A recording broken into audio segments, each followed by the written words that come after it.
సోమా, నువ్వు కొంచెం స్టేషన్ దగ్గర. ఎందుకు సార్ స్టేషన్కి పిలుస్తున్నారు? చనిపోయిన చందు సోమంతో కలిపి తిన్న బిర్యానీ వీడియో వైరల్ అయింది. అతనికి జ్వరం వచ్చినప్పుడు హాస్పిటల్కి తీసుకెళ్లకుండా ఇంట్లో కూర్చోబెట్టాడు. ఏం సార్, ఈ పని ఎవరైనా కావాలని చేస్తారా? నేను వారితో హాస్పిటల్కి వెళ్ళొద్దని చెప్పాను. రా వెళదాం.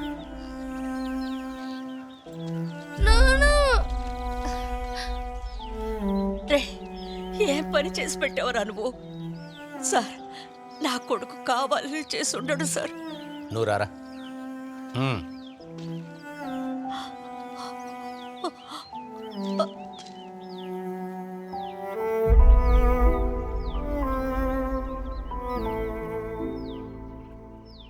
వేడి నీళ్ళలో ఉప్పు పసుపు వేసి కొంచెం కాపడం పట్టించి సొంటి కాపీ ఇస్తే సరైపోతుంది.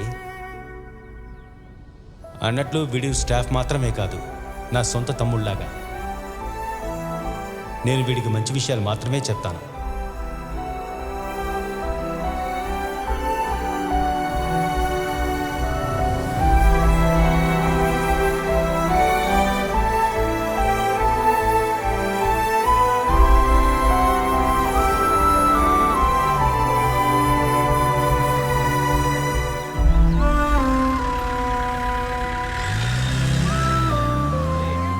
చివరికి ఎలాగే జరుగుతుందని నాకు ముందే తెలుసు. రే, ఊరోళ్ళు చెప్పిన మాట ఎన్నోళ్ళకి ఇది పాఠం, గుణపాఠం రా. ఎంత వెర్రవీగారో తెలుసుగా. ఒక అమాయకుడు ప్రాణం పోయిన వెంటనే సైలెంట్ అయిపోయారు. ఇండియన్ మెడికల్ కౌన్సిల్ చట్టంతోనే కేసు తీశాను. లోపలికి వెళ్ళడానికి చాలా ఛాన్స్ ఉంది.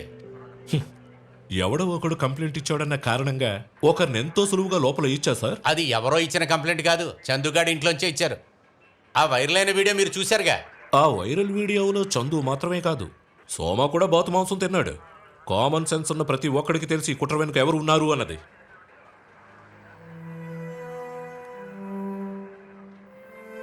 నువ్వు ఇప్పుడు వెళ్ళొచ్చు. ఇక మీదైనా నీ పని నువ్వు చూసుకుంటూ కరెక్ట్గా ఉండు సోమా.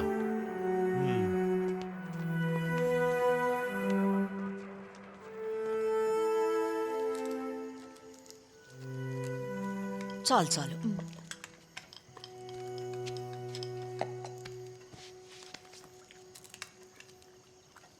నువ్వు తిన్నావా? ఆకలిగా లేదు, తర్వాత తింటాను. నువ్వు ఇలా టైంకి తినకపోతే దయచేసి ఇక మీద అడ్వైస్ చేసి ఎవరిని టార్చర్ చేయకండి. వాడికి మిగతా వాళ్ళ విషయాల్లో తలదొరచకపోతే నిద్ర పట్టదు.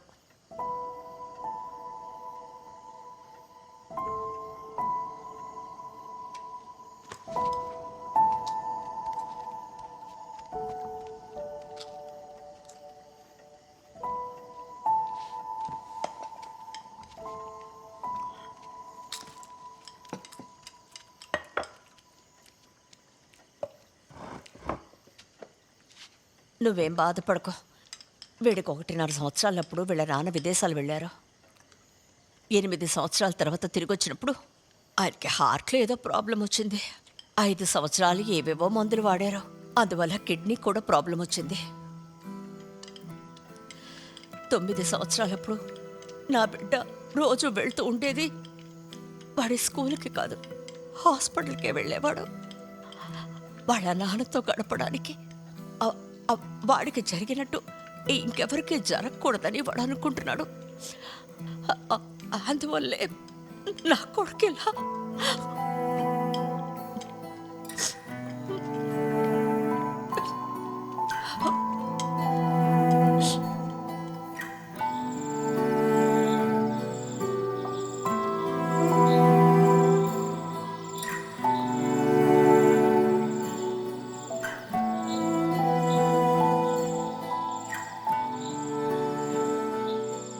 మీరు నాతోనే ఉండాలని నేను ఆశపడిన ఒక మంచి రోజుంది. ఎంతమంది ఆడవాళ్ళకి ఆ భాగ్యం దొరుకుతుందో నాకు తెలీదు. కానీ మన పాప పుట్టినరోజు మీరు నాతోనే ఉన్నారు. ఒకసారి మనమిద్దరం మినీ ఇంటికి వెళ్ళొద్దామా?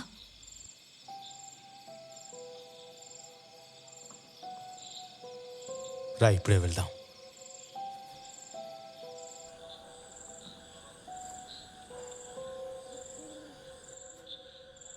పోలీస్ స్టేషన్లో కంప్లైంట్ చేసిన విషయం నాకు ఇప్పుడే అక్క తెలిసింది. అదంతా వదిలే మినీ.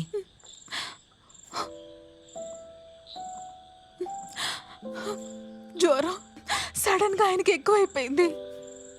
హాస్పిటల్ కూడా వెళ్దామని నేను ఎన్నోసార్లు ఆయనకి చెప్పాను.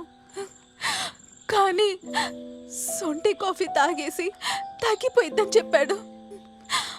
తెల్లవారుజామున ఒళ్ళంతా వణుకొచ్చేసింది. అప్పుడే హాస్పిటల్ తీసుకువెళ్ళాం. కానీ ఆ లోపలే ఆయన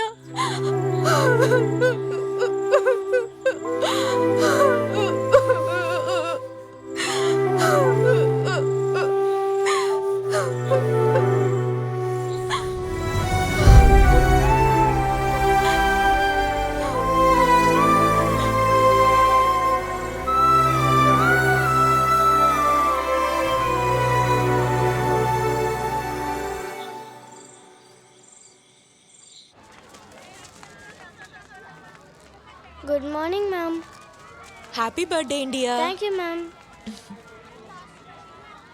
జార్జ్ సార్ ఎలా ఉన్నారు? ఐసీయూ నుంచి మార్చారు. ఇప్పుడు పర్లేదు సార్, వచ్చే వారం జనరల్ వార్డుకి షిఫ్ట్ చేస్తారంట.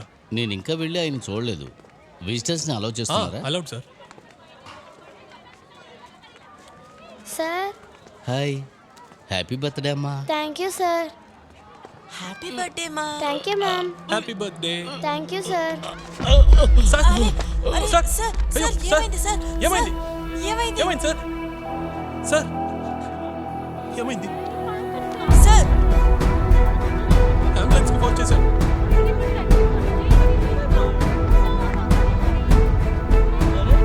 సార్ సార్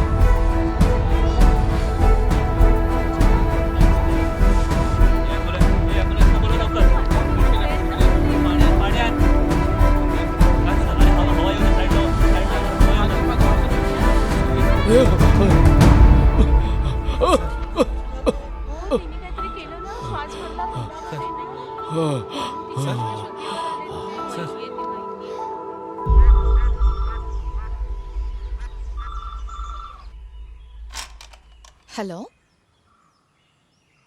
నేను ఇంటి అమ్మనే మాట్లాడుతున్నాను.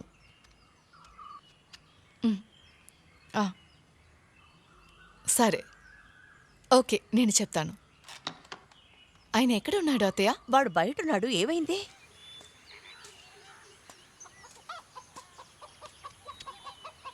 ఏమండి?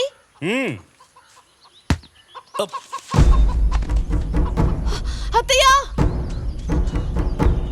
ఏమండి, ఏమండి, కళ్ళు తెరవండి.